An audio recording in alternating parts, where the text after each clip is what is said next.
Olá, eu sou a Mônica. Hoje eu vou trazer uma pequena pincelada do nosso estudo bíblico, a sequência.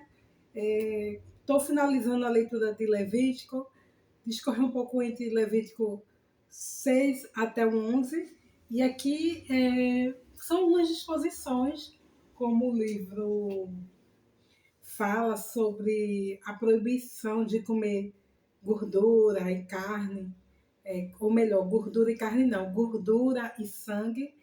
Lembrando que existia até nos sacrifícios que os sacerdotes faziam o uso da gordura, mas aí tem que ser queimada. E na Bíblia o sangue ele tem uma ponte de não só de expiação, mas de que a vida, o vigor da vida está ali. Se a gente lembrar lá no início do Pentateuco, em Gênesis, quando Adão cai e faz vestes, Deus depois ele cobre o homem com peles, e ali aquele derramamento de sangue foi um sacrifício e que representou para eles uma expiação do pecado. Então, hoje a gente sabe que ainda existem religiões que utilizam-se dessa questão do sangue.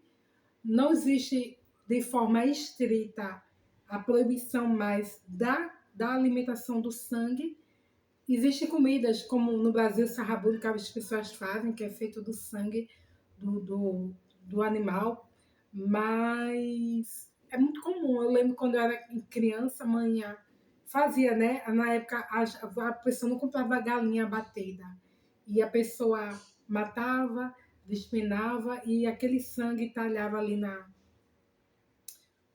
no prato, e depois se fazia essa espécie de alimento. Hoje é mais uma questão mesmo de pureza alimentar.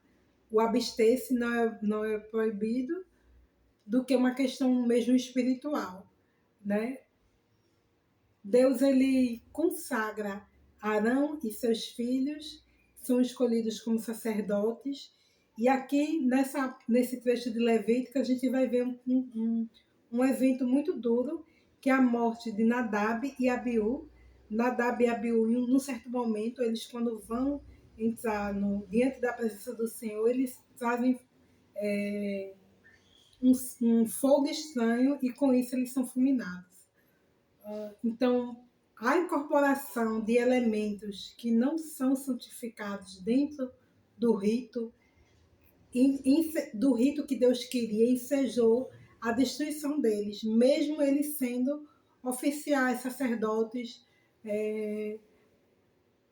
da família de Arão, dentro da tribo de Levi, mas Deus ele não aceitou aquela entrância. E serve a gente pensar e refletir sobre entrância de elementos não santificados dentro do culto, da adoração, do que vamos prestar a Deus.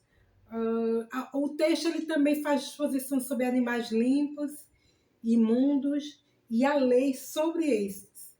E o cuidado em relação a esses animais imundos para não serem oferecidos nem como ofertas, nem como holocaustos, e também não serviam como alimentos, pois o homem que fizesse uso desses bichos iria se contaminar. Se a gente for olhar nos dias de hoje, não existe mais essa proibição em termos de alimentação, com exceção de algumas religiões, como, por exemplo, os adventistas, que fazem esse controle alimentar, mas se a gente refletir de forma prática o porquê dessa proibição, poderia se estender até os dias atuais e não mais justificado por uma pureza espiritual, a gente vai pensar na pureza física. Né? Quando você come um peixe de escama não, de couro sem escama, ele é mais remoso, tem uma tendência maior você contrair alguma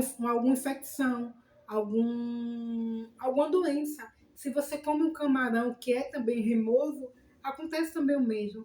Então, esse abster-se, apesar de não ser mais uma questão espiritual, de preocupação espiritual, pode ser observado para aqueles que querem, dentro no sentido de manter a saúde do corpo, né? A Bíblia, ela quando faz proibições, normas proibitivas, ela nunca não está não só estrito a uma questão de santidade, mas também uma vida prática. Vocês sabiam disso? Quem quiser comentar, fica à vontade.